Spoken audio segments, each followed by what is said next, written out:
வணக்கம் நண்பர்களே, நான் ஈஸ்வரன் பேசுகிறேன்.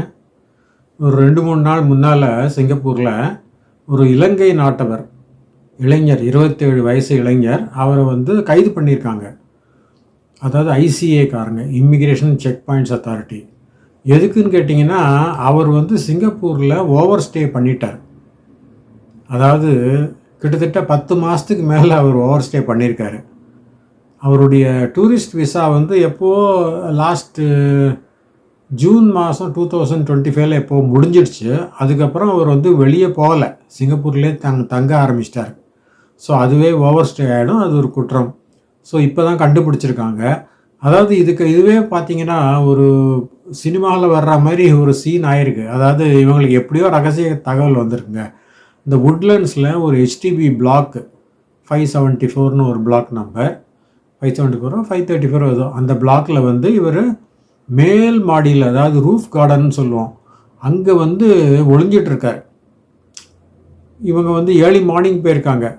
ஏர்லி மார்னிங், இன்னும் விடிய கூட இல்லை. அந்த டயத்துக்கு ஒரு 10-12 ஐசிஏ ஆஃபீஸர்ஸ் எப்படியோ அவங்களுக்கு தகவல் வந்துருச்சு, இந்த மாதிரி ஒரு ஓவர் ஸ்டேயர் அங்கே தங்கியிருக்காருன்னு. உடனே இவங்க என்ன பண்ணியிருக்காங்க, அந்த பிளாக்குக்கு போயிட்டு மாடியில் போய் எல்லா இடத்துலையும் இவங்க ரிவீல் பண்ணல, யாருன்னு ரிவீல் பண்ணாமல் சும்மா சாதாரண ஆள் மாதிரி போயிருக்காங்க. போயிட்டு அங்கேருந்து தப்பிக்கிற வழிகள் எல்லாத்தையும் க்ளோஸ் பண்ணிட்டாங்க.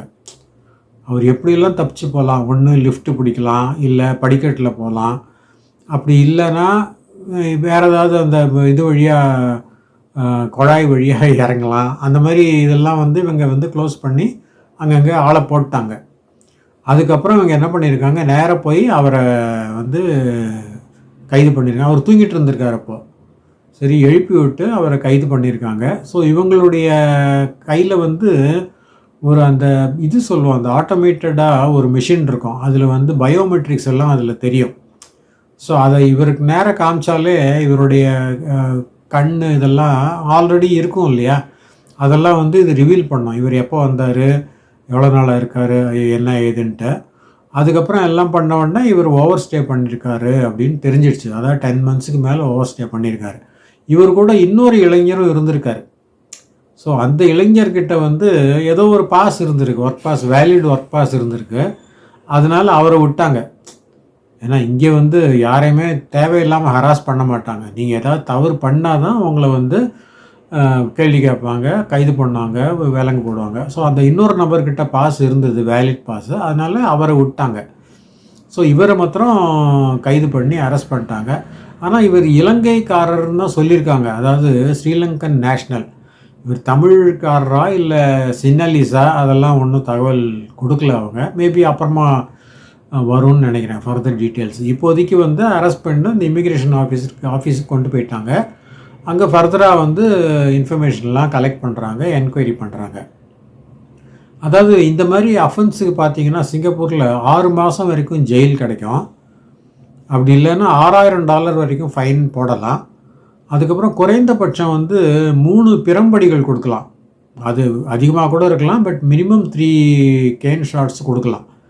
ஸோ இந்த பனிஷ்மெண்ட் கொடுத்துட்டு அதுக்கப்புறம் அவரை டிபோர்ட் பண்ணுவாங்க. எந்த நாட்டிலேருந்து வந்தாரோ அந்த நாட்டுக்கு டிபோர்ட் பண்ணிட்டு அவரை பர்மனெண்ட்டாக பேன் பண்ணுவாங்க. ஃபியூச்சரில் அவரால் வரவே முடியாது சிங்கப்பூருக்கு.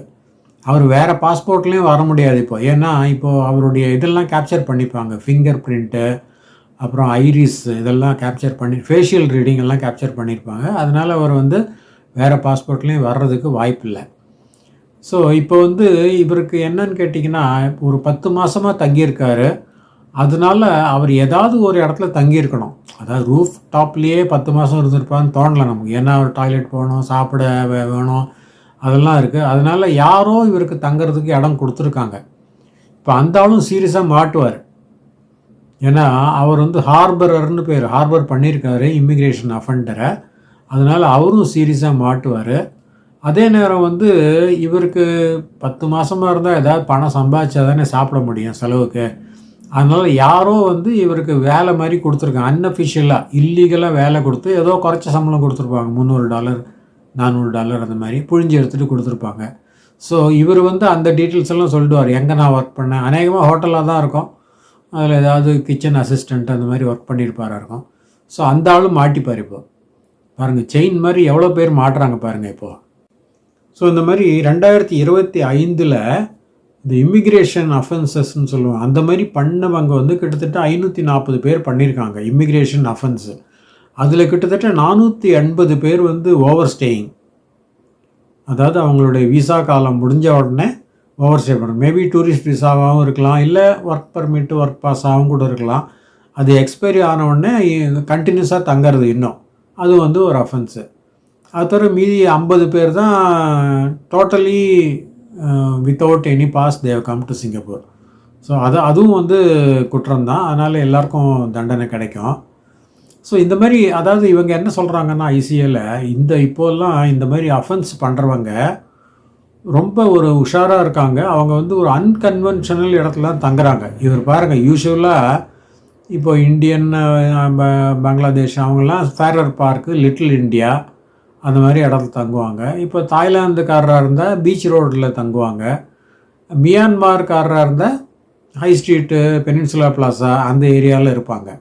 ஸோ இதுதான் இவங்க யூஸ்வலாக போகிற ஏரியா. ஆனால் இந்த ஆள் வந்து உட்லண்ட்ஸை தேர்ந்தெடுத்திருக்காரு. ஸோ இது மாதிரி ஓவர் ஸ்டேயர் வந்து லிட்டில் இண்டியாவுக்கு போனால் இன்ஃபர்மேஷன் கிடச்சி எப்படியும் பிடிச்சிருவாங்க. அதனால் உட்லண்ட்ஸுங்கிறது very far away from Little India. அதனால் இவர் நினச்சாரு நம்ம தப்பிச்சிடலான்னு, ஆனால் தப்பிக்க முடியல. எப்படியோ இன்ஃபர்மேஷன் போயிருக்கு, அதுவும் நமக்கு தெரியல. எப்படி ஐசிஐக்கு எப்படி இன்ஃபர்மேஷன் போச்சுன்னு நமக்கு தெரியல. ஸோ யாரோ இவருக்கு வேண்டப்பட்டவர் தான் இன்ஃபர்மேஷன் கொடுத்துருக்கணும்னு நம்ம நினைக்கிறோம். இந்த மாதிரி அடிக்கடி சிங்கப்பூருக்கு வந்துட்டு ஓவர் ஸ்டே பண்ணுறவங்க வந்து நிறைய பேர் இருக்காங்க, கைதாகிட்டும் இருக்காங்க. இப்போ தான் சமீபத்தில் பார்த்திங்கன்னா ஒரு நேபாள்காரங்க ஒரு 11 பேர் மாட்டினாங்க, அவங்க வந்து ஓவர் ஸ்டே பண்ணிட்டாங்க. அதே மாதிரி ஒரு இந்தியன்ஸும் ஒரு 13 பேர், அதில் 2 பெண்கள் வேறு, அவங்களும் வந்து ஏதோ பாஸ் முடிஞ்ச உடனேயோ இல்லை டூரிஸ்ட் பாஸ் எக்ஸ்பயர் ஆன உடனேயோ அவங்க ஓவர் ஸ்டே பண்ணிட்டாங்க. அவங்கள வந்து அரெஸ்ட் பண்ணிட்டாங்க. அதாவது இப்போது இந்த 27 வயசு இலங்கை ஆள் அரெஸ்ட் ஆகிருக்கார் இல்லையா, இளைஞர் தான், 27ங்கிறது ஏஜே கிடையாது, ரொம்ப யங் ஏஜ். அவர் மேலே நம்ம கோபம் கூட வரலைங்க. அதாவது அவர் செஞ்சது குற்றம் தான், அதாவது ஐசிஏ ரூல் படி அவர் செஞ்சது வந்து over staying is an offence. இருந்தாலும் மக்கள் இந்த மாதிரி ஒரு ரிஸ்க்கை எதுக்கு எடுக்கிறாங்கன்னு கேட்டிங்கன்னா, சாப்பாடு, வேறு ஒன்றுமே கிடையாது. உழைக்கணும், பழைக்கணும், சம்பளம் ஈட்டணும். ஏன்னா அவங்கவங்க நாட்டில் அவங்களுக்கு வாய்ப்பு இல்லையோ, நம்ம வேலை வாய்ப்பு இல்லையோ, இல்லை சரியான வேலை கிடைக்கலையோ, இல்லை சரியான சம்பளம் கிடைக்கலையோ என்னமோ தெரியல. அதனால் சிங்கப்பூர் வந்து ஒரு அட்ராக்ஷனாக இருக்குது, especially because of the currency difference. இப்போது ஸ்ரீலங்கன் கரன்சிலாம் 100 ஸ்ரீலங்கன் ருப்பீஸ்க்கு மேலே ஆறுது $1. அது ரொம்ப அட்ராக்ஷன். இப்போ இந்தியன் ருப்பீஸ் வந்து 73 74 ஆறுது ஒரு சிங்கப்பூர் டாலருக்கு.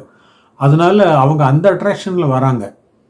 இங்கே வந்து எப்படியாவது ஏதாவது வேலை வாங்கிடணும் அப்படிங்கிற ஒரு மனப்பில் இருக்காங்க. ஆனால் அவங்க ரொம்ப ஞாபகம் வச்சுக்க வேண்டியது என்னன்னாக்க, இந்த ஊரில் வேலை செய்யணுன்னா உங்களுக்கு ஏதாவது ஒரு பாஸோ பர்மிட்டோ ஏதாவது இருக்கணும். நீங்கள் எதுவும் இல்லாமல் வேலை தங்கவே முடியாது. நீங்கள் சோஷியல் விசிட்டில் வரீங்க, வந்து நல்லா வேலை தேடுங்க, ஒன்றும் தப்பே கிடையாது. கம்பெனியாக ஏறி இறங்கலாம், ஹோட்டலாக ஏறி இறங்கலாம். அந்த மாதிரி வேலை இருந்தால் கொடுங்க அப்படின்னு சொல்லிட்டு கேட்கலாம். அவங்க வந்து கன்சிடர் பண்ணாலும் பண்ணலாம், பண்ணாமலும் போகலாம். பட் எப்போ அந்த சோஷியல் விசிட் பாஸ் முடியுதோ அப்போ வந்து நீங்கள் வெளியாகிடணும். இப்போ இவருக்கு என்ன பிரச்சனைன்னு பார்த்தீங்கன்னா, இப்போ வந்து பிடிச்சிட்டாங்க. 10 மாதமாக ஏதோ இல்லீகலாக வேலை செஞ்சு குறைச்ச சம்பளம் வாங்கியிருப்பாருன்னு நினைக்கிறேன்.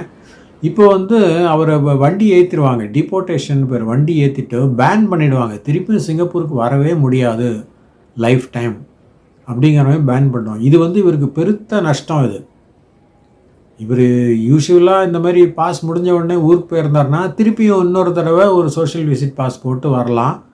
வந்துட்டு அதில் 1 மந்த் எக்ஸ்டென்ஷன் ஏதாவது கேட்டு பார்க்கலாம், கொடுத்தா கொடுப்பாங்க, இல்லைன்னா கிடையாது.